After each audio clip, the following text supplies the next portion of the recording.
Try to meet somebody really impressive. Meet my sister sitting over there. Really excited to be here. We're going to have some fun today. I want to talk about two things today. A bit about our journey and how we've started Polar Mobile and what we've learned and some of the mistakes we've made and successes we've had. And secondly, about the ecosystem around Polar. And specifically, when we look at entrepreneurship, who are all the different, you can call them non-entrepreneurs, that are needed to make entrepreneurs successful. I'll give very tangible examples of how that happened. So I will warn you guys, I am the mobile guy. I live and breathe by my phones. I haven't had a laptop in 4 years, and I'm constantly connected. So out of curiosity, who has one of these? You mean an iPhone or a smartphone? iPhone. And then who has one of these? And then who has both of these? Couple people. And who here has a tablet? So guarantee you, within the next year, 90% of the people in this room are going to have tablets, and everybody will have a smartphone. So the world is changing, and the way we communicate is changing, the way we buy, the way we shop, the way we make decisions, the way we learn is changing. And that represents opportunity. Opportunity for all sorts of new businesses and entrepreneurs to find ways to take advantage of how the world is changing. Talk a little bit about how we started the company and where we came up with the idea. I went to the University of Waterloo, studied software engineering there. I should say I got a software engineering degree. I didn't really study that much. I'll talk a bit more about that. But when I was at Waterloo, I had the opportunity to go work in the UK during a co-op term, and had the opportunity to go study in Hong Kong during an exchange term. So 6 years ago, I was in Hong Kong. I was watching live TV on my cell phone in the subway underground. This is 6 years ago. And at the time, we were barely texting over here in North America.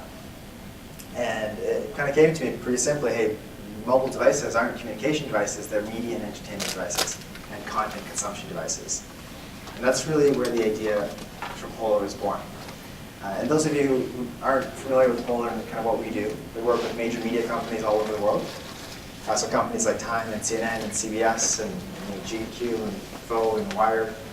And they use our software to publish their content in the form of apps on all the mobile devices and tablet devices. We're literally right down the street, and we've had a really interesting journey over the past 4 years. So we started this company while we were in school, while we were at the University of Waterloo in our last year. So 4 years ago, the iPhone didn't exist. Nobody really knew what an app was, which was very much ahead of its time. And the motivation to start Polar wasn't really driven by mobile or software. It was first driven by the fact that we didn't want to go work for anybody else. And I was definitely convinced that my parents wouldn't let me graduate without a job. So the motivation was to get a job, and the motivation was to work for ourselves. So we wanted to do something. We wanted to start a company. We wanted to do something. We didn't know what. So we started coming up with all sorts of different ideas. Built a small team. We prototyped an easy half a dozen ideas. And then we started talking to people in the industry and getting feedback on our different ideas. And what we came up with was a mobile magazine concept, and that's what stuck. I'll tell you a quick story about how we got our first customer. And I think in any business starting out, that's a major milestone. This was about literally 4 years ago this time. And we started pitching Canadian Business magazine. I remember my first ever meeting with Canadian Business. It was with Deborah Rosser, who was a publisher at the time. And I was in the room. There were probably about 7 or 8 different executives from Canadian Business. I showed them the app on my BlackBerry at the time. It was one of the BlackBerries with a side wheel. And at some point in the meeting, I was naive enough to ask, so what do you think? And the answer was, well, think about it. And my stomach dropped. And then I was even more naive to ask, so how long?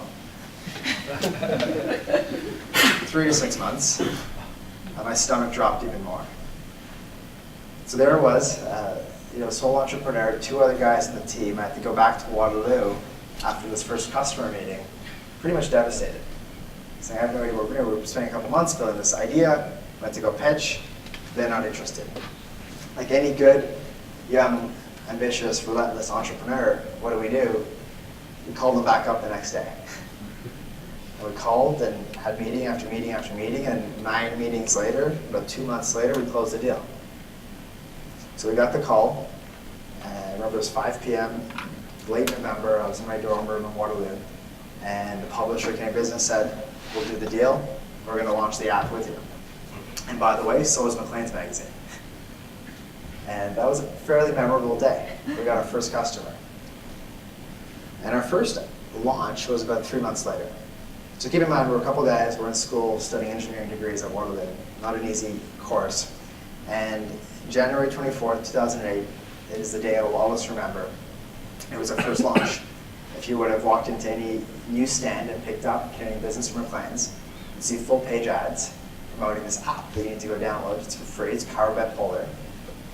And the 3 weeks leading up to that launch, we were not sleeping at all. We were working around the clock, literally sleeping 2 to 3 hours a night. We were exhausted.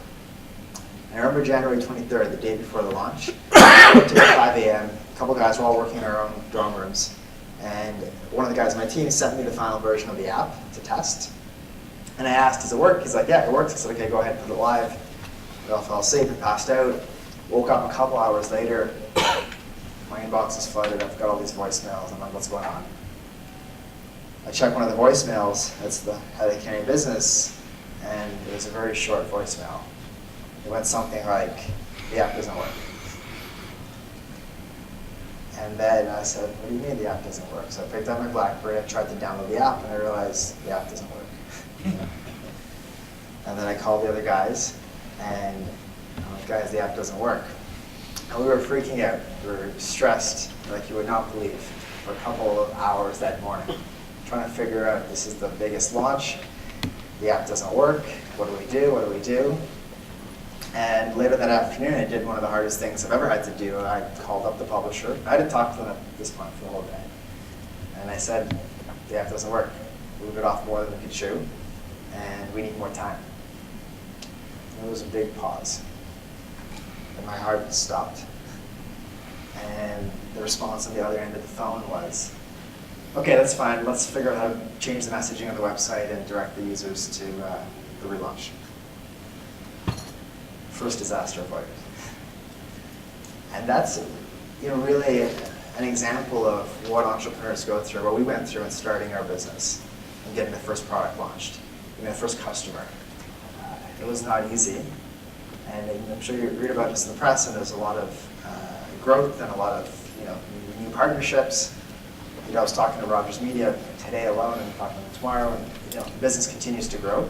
But it's going through struggles like that that really are needed to grow a business.